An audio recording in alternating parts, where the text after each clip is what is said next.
Hello everyone, Loremaster of SoTech here, and I told you there'd be a part 2 to the patch notes. I didn't think it would be later, as in a full day later, but it's here, so there's been an update. So let's just jump into it. A lot of it isn't super crazy important. By the time I'm recording this, the patch is already out. I do intend on live streaming it today because I am looking around for some various things, but I figured we might as well just come out and make this because sure. Anyway, so quick update about patch 6.3. In case you haven't heard, it is a beta branch on Steam. It is not a just base update to the game. The reason for this, there's nothing wrong with the patch for the vast majority of players. It's that some people that have, I think, AMD cards, there is an issue on the beta branch or the patch where it can cause them to crash to desktop when they're loading into a campaign. And they haven't quite figured out what exactly is the issue, and they're working on solving it. So rather than just pushing it live and just telling AMD users good luck, they are making it into a beta branch. So if you don't have an AMD card, or even if you do, you should try going on the beta branch, boot up the game, attempt playing it. If you have no issues, great, awesome, you're on the modern version of the game. If it does cause you issues and you're having crashes or other weird problems, then you can switch back to the previous version of 6.2 and just hang out on there until they fix the AMD problems, and then that version will go live. So functionally, the patch is live today, except for a very, very small amount of people whose PCs won't work with it. And hopefully that will be fixed pretty soon. In any event, they did put out updates to the Lizardmen, and there's actually a couple of things on here that I didn't know about that I'm going to be looking at, like I said in my stream later today, because sometimes things just slip under the radar. For instance, there is now a specific ancient city of Quintex landmark for the Lizardmen, since apparently it was their location originally. I didn't know that. Apparently that's the case, so I'm guessing Games Workshop told that to them. So that's actually a new piece of lore, just very casually dropped in some patch notes, because we didn't know anything about the ancient city of Quintex, but according to this, it's an ancient Lizardman city. Cool. So I'll have to take a look at that. We also got note that the added two new control buildings and moved the control buildings so they could be constructed in minor settlements. They're talking about the control train, so now it goes from tiers 1 to 5 instead of 3 to 5, and you can now build a lot of them all over the place. Added context effect for a couple buildings so you can gain additional benefits by meeting requirements. Added low income from resource buildings, which missed any effects. That's good, making the resource buildings a bit more useful. I still am a fervent believer that resource buildings, whenever possible, should have fun interactions with all of the races. I need to make like a whole video about it, but I really want there to be a dedicated resource effects for the greenskins. In particular, the greenskins are really bad about it, where they can't even build most resource buildings, even though they should, because they can make use of virtually all of them in just really different ways. But that's a bone to pick another day. Adjusted hero capacity recruit rank to match up with updated races. Cool. Scar Veteran is still the same tier, but you can actually get like more like good capacity stuff. Added Feral Cold Ones to Dekai's Cold One building because he was missing it. Good to see. Also, Feral Cold Ones, as you can see on the new building browser, which I tried to maximize that didn't happen. The Cold One building now has a tier 2 to tier 3 build, which is really nice because at the tier 2 version you just get feral cold ones. So feral cold ones are just a casual thing now, which is really awesome. So they're just a regular unit for Lizardmen. Sacrificial pit to SoTech landmark and sacrificial buildings to SoTech now generate sacrificial offerings when playing as Tehinowen. Oh, I didn't know that. That's really nice. You can actually get like consistent offerings through buildings. That's super cool. Move the tiers around for the bigger dinosaurs so they make more sense now. Yeah, so the dinosaurs have been redistributed. And then add an additional building for Dreadsaurians so you can get more of them, which is cool. So Dreadsaurians are now a tier 4 unit, but at tier 5 they get additional capacity. Tech tree, this I have looked a lot at. It's good. I'll just say it's very, very good. Here they just give some examples, but I'm extremely fond of the new Lizardman tech tree. Skills, added ancillary set effects to all ancillary sets for all Lizardman legendary lords.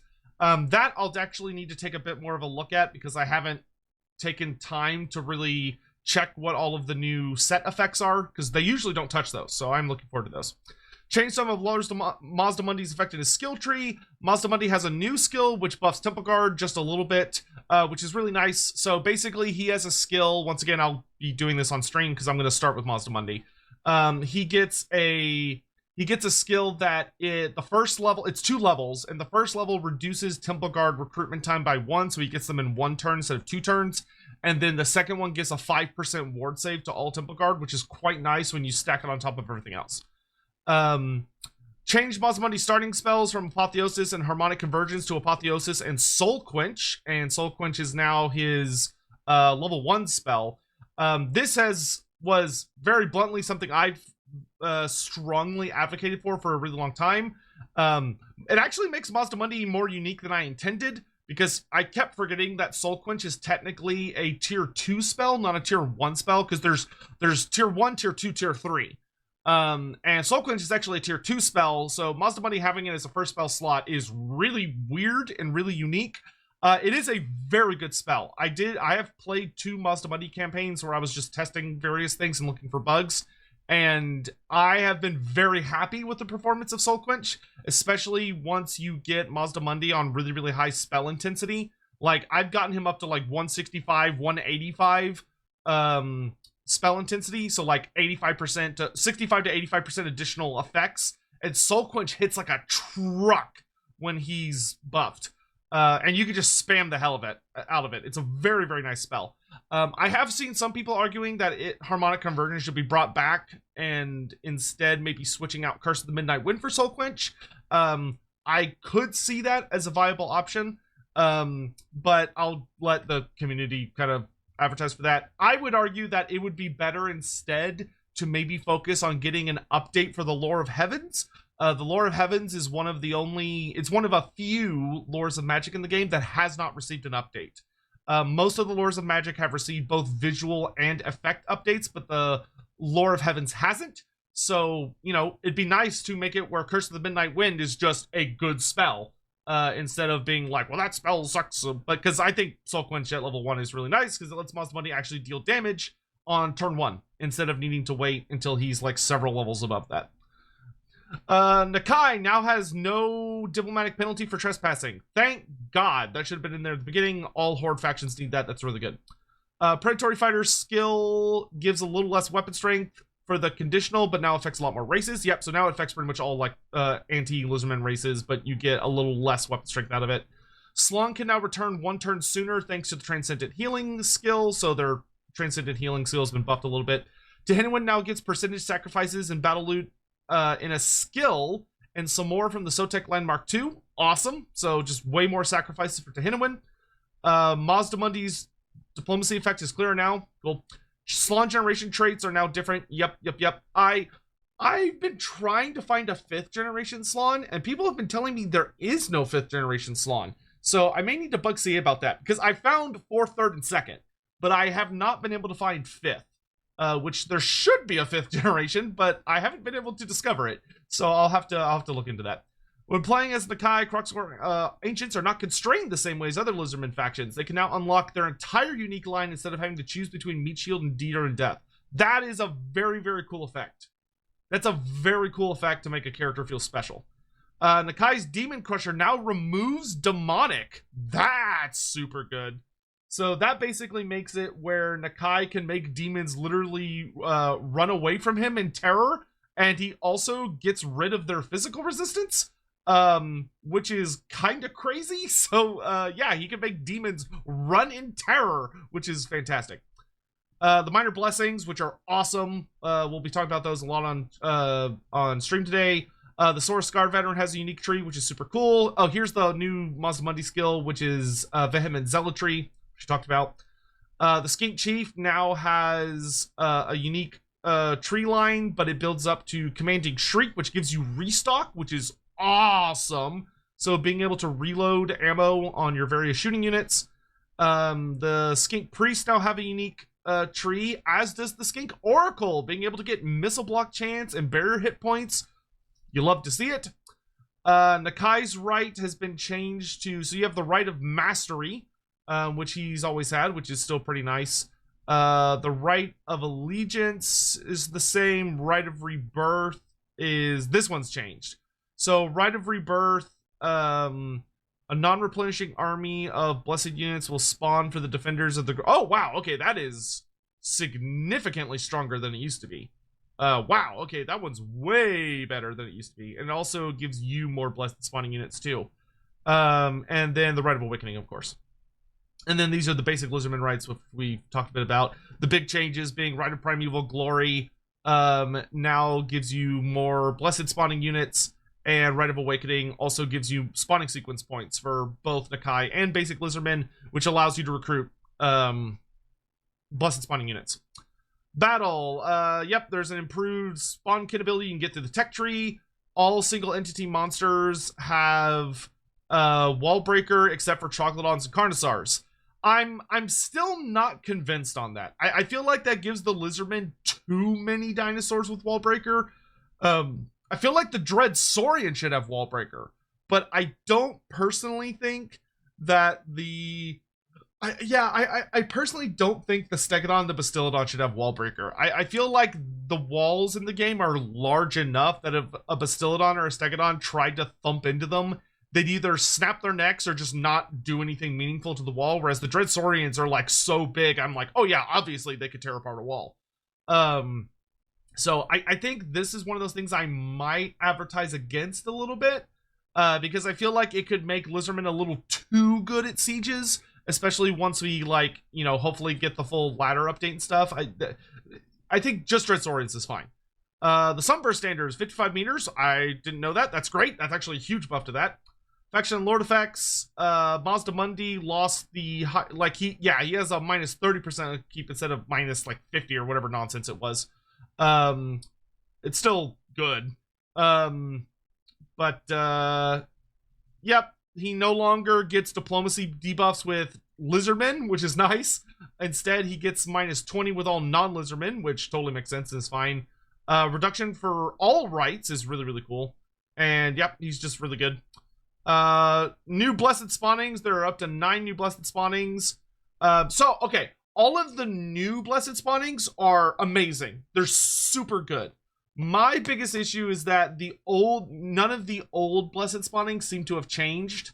There's a couple of them that I would really like to see changed. Like, I don't like the Temple Guard, Blessed Temple Guard. Like, I still use them because they're better than regular Temple Guard.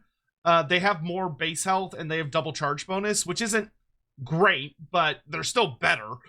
So I still use them, but it would be nice to maybe see them just, I don't know, like, even if it was just like, oh, they have magical attacks or something along those lines, or maybe they have like improved, I don't know, some kind of improved buff. I wouldn't want to make them unbreakable because that would just make them the Regiment of Renown, because the Regiment of Renown's gimmick is that they're unbreakable when they're near a character.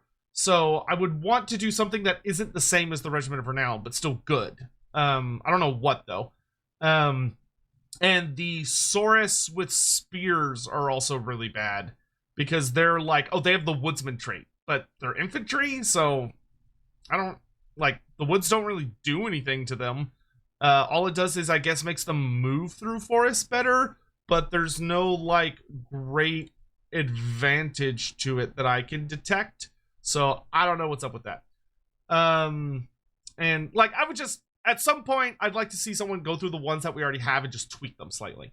But in case you haven't seen them, Blessed Skink Cohort with Javelins have armor sundering missile attacks, which are awesome. That is so good. It makes them a really nice support unit, especially because you get them really early. They could just move along the sides of your army when your Saurus are in melee and they throw their armor sundering javelins, lowers the army of the enemy, and lets the Saurus just absolutely beat the brakes off of people.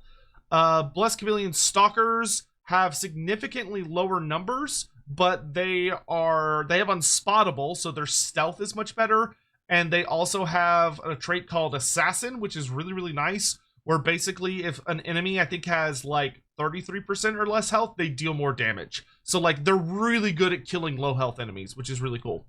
Blessed Ripperdactyls have devastating flanker. Mwah! Beautiful. Blessed Sacred Croxagores have silver shields, more armor, and they have 360 missile block chance. So they basically deflect small arms fire from all directions. They are god tier, especially if you're dealing with like Marcus Wolfheart or Skaven. The Blessed Croxagores or Blessed Sacred Croxagores are absolutely amazing. Blessed Pterodon Riders have blinding melee attacks, really, really good. They're a very good support unit. They combo really well with Ripperdactyls. Blessed Racer Hunting Packs have stock and permanent damage reflection, which is incredible. Frankly, I don't think they even needed the stock. Just having damage reflection is awesome. Blessed Salamander Hunting Pack, instead of having anti-large shooting attacks, they have anti-infantry shooting attacks that have bigger explosives. So they're really, really good at dealing with lots of massed infantry, which is great. Blessed Ancient Salamander shoots a big fireball that explodes into smaller fireballs, which is awesome. And they also have an aura that makes enemies around them take more damage from fire, which is great. And then the Blessed Ancient Stegodon is a big angry dinosaur. So instead of having a big anti-infantry bonus, it has a big anti-large bonus, which is very cool as it like gores big monsters with its horns. And it also has damage over time shooting attacks. You'll love to see it. Spawning sequence, they explained how it works here. It's pretty straightforward. Trait rebalance. Yeah, there are 225-ish traits that have been rebalanced. I did a big video where I covered 171 of them. So I missed like 50, which is still a ton, most of which you will find on heroes because I didn't have enough time to go through all the heroes.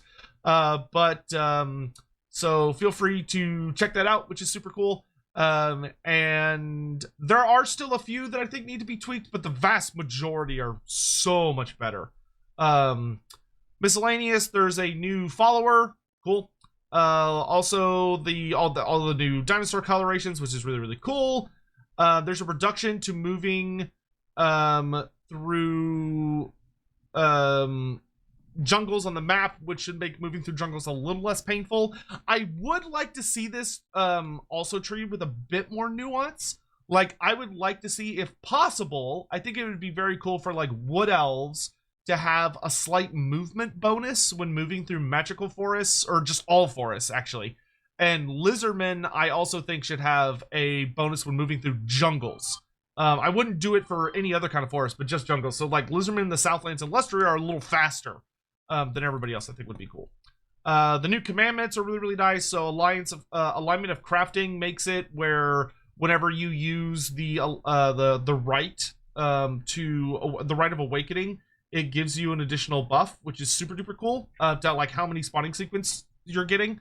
Because if you have a bunch of provinces that all have the alignment of crafting on, you get a ton of extra spawning points. And alignment of war gives you spawning sequence points per turn, which is nice, depending on your level. So it makes the lizardmen have actually some of the best like commandments in the game, especially when you get them ranked up through the geomantic web.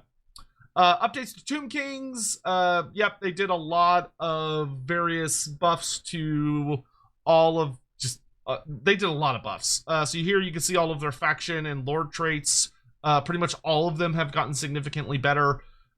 Buildings are notably improved. Most notably that the Tomb Scorpions are now available in minor settlements, which is so nice. Garrisons have been improved. And you also get better unit capacity easier. Yeah, for instance, and also if you have the appropriate technologies, some of your buildings do a better job of giving you even more boys. For instance, yeah, like the Royal Barracks can give you a ton of guys. And if you have a tech tree, it gives you even more guys. House of Everlasting Life is like a really nice new landmark. A lot of the landmarks have been buffed, like the City of Brawn, Pyramid of Alcatazar, the Black Tower of Archon, Cetrus Pyramid, etc. King Far, they need to move King Far to Maroc. King Far is in the wrong place. He's not supposed to be in Qatar. He's supposed to be in Morocco. I would eventually like to see every like notable Tomb King city have a pyramid in it. That's a fight we'll keep fight the good fight for, but for now, it is looking better. Tech tree, there's a lot of really nice good techs. I'll let you check those out in your own time. For the skills, Tomb Princes have a really nice optional skill tree set where basically you can choose to spec them into being more of a powerful individual for their armies, or you could spec them into being a more support character for the king, depending on what you want to go. My personal favorite, especially when you're playing with Cetra, is you get a character to go Heir of the Chariot King, and you get that devastating flanker on your chariots, which is amazing. Lich Priest got some new skills because they have a new little line where you get things like tipping the scales, which is really cool. Necrotechs get a improved version of restoration at the end of their personal skill tree, which is fantastic because it makes their restore have a longer range, and it also gives you an additional use, which is cool. Also, all of the dynasty lords, so all of the like legendary lord tier Tomb Kings have the ability to remove the wounds attribute, which is really nice because they're just like super cool. Also, I thought this was a bug at first, but nope, turns out it's the intent. The dynasty lords, which are the Tomb Kings you get through the tech tree, can actually take all 4 of the Nehekaran god buffs instead of just one of them, which is crazy strong. You also get the new skills for Tomb Kings, so they have like a new skill tree, which is really, really nice. It actually gives them some very sexy buffs. Unwavering Resolve is kind of hilarious because it gives you immune to psychology, which you don't really need most of the time, but there are actually specific circumstances where you might actually need it. But more importantly, it gives you immunity to contact effects, which is awesome on literally anything. Let's see, for battle, yep, you could get your Realm of Souls to cycle one more time when you get the Proclamation of the First Dynasty, which is really, really strong, because it gives you the 2 Shopti summons, and I think it actually also gives you, because it's a full circle, I believe it also gives you the healing effects as well, though I need to test that. The rights have been adjusted slightly. The Mortuary Cult got a ton of buffs. You also get a whole bunch of new canopic jars. You can get new heroes much easier through the Mortuary Cult system, as well as all the banners. I will note, for anyone that wants to check it out, that for the banners, if you play as Cetra the Imperishable, Cetra actually has a unique banner that only he has access to through his Mortuary Cult, and it is really strong. Here we have the 3 new Nehekaran decrees, which show up in the under your province section, and they basically let you spend canopic jars for buffs, so you can get bonus to control and research rate, and also counter corruption, or you can get a bunch of money, or you can let your garrison sally out to attack people, which is really, really, really nice. That's a very nice buff.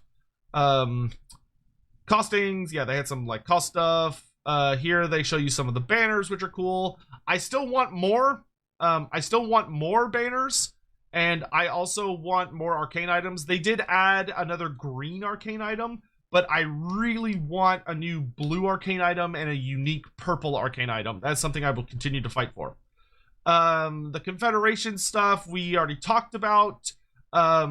This one I'm gonna keep banging my drum about. Cetra needs to be changed so that he gets Katep through the Mortuary Cult, not Khalida.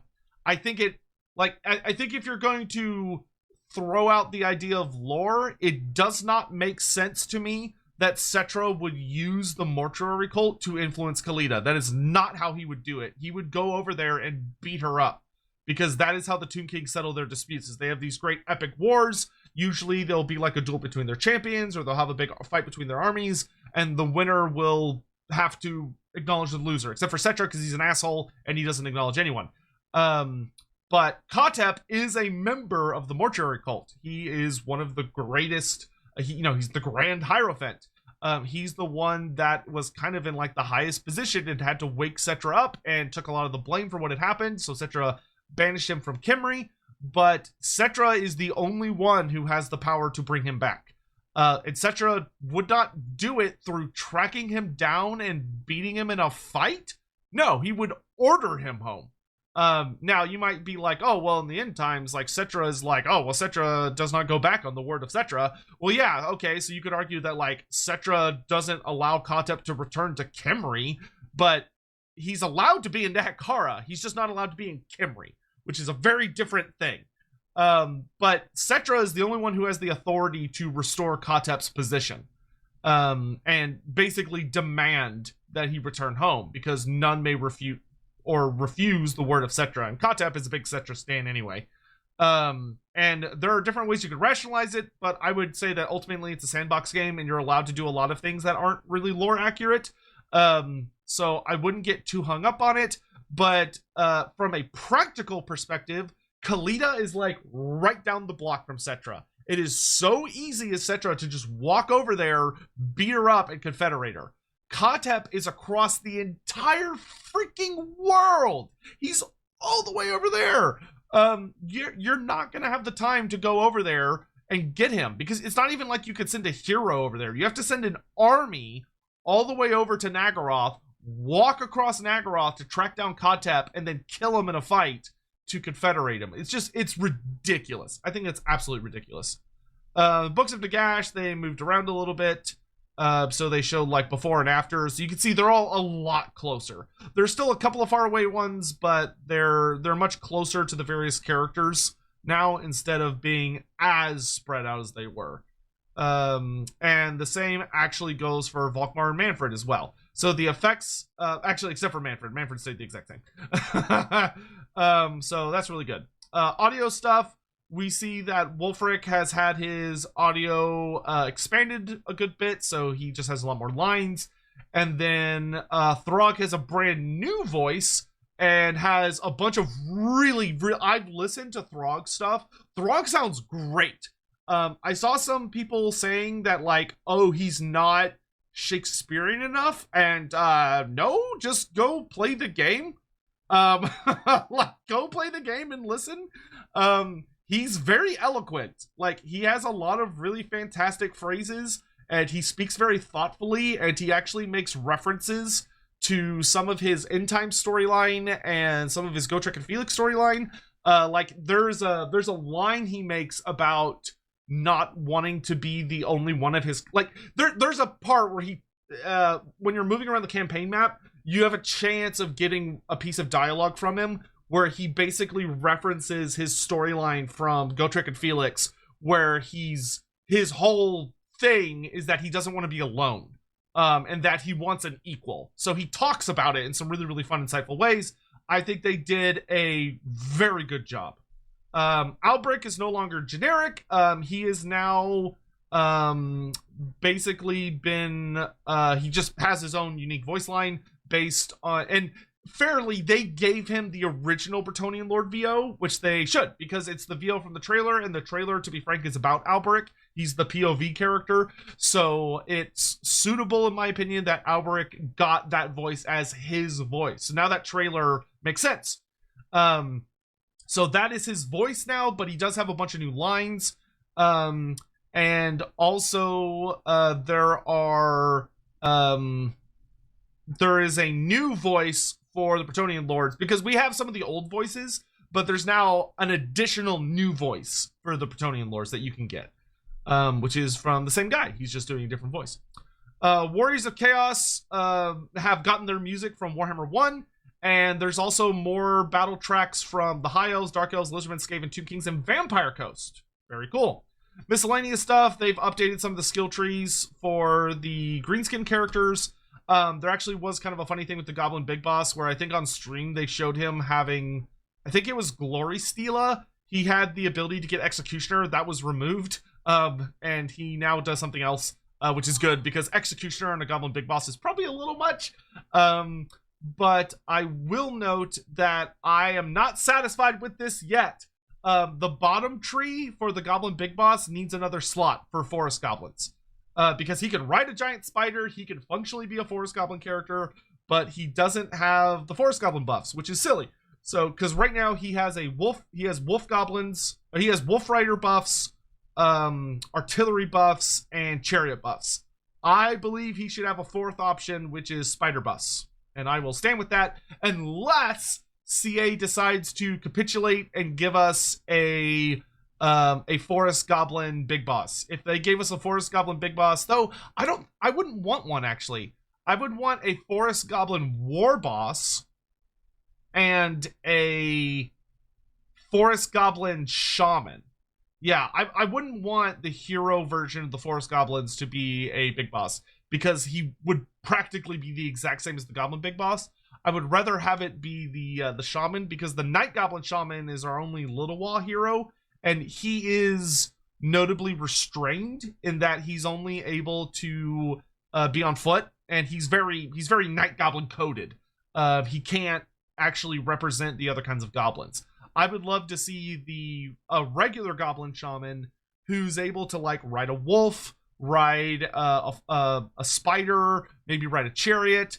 That way he can kind of function like the other, like the goblin great shaman, where you could kind of spec him to either be like a wolf goblin or a forest goblin, depending on how you want to play him. But maybe his physical design should make him lean a little bit more forest goblin-y in like design. So he's more like feathers and stuff. Like feathers and bones through his skin and like spider stuff. So that way he's like, you could argue that he's not just a forest goblin. Unusual locations we talked about. Camera blood splatter is in. Trait rebalance, I've already, like I said, I've done a big thing on that. And then bugs we've already covered. All right, so that is us all caught up on the patch notes. Thank you all so much for watching. I do intend to stream today. I probably will not stream right after this video because I've got to leave. Well, I mean, I could just do like 2 streams today. I don't know. I'll figure it out. I've got to have lunch with my brother today. But in any event, thank you all so much for watching. I will see you around. Please take care.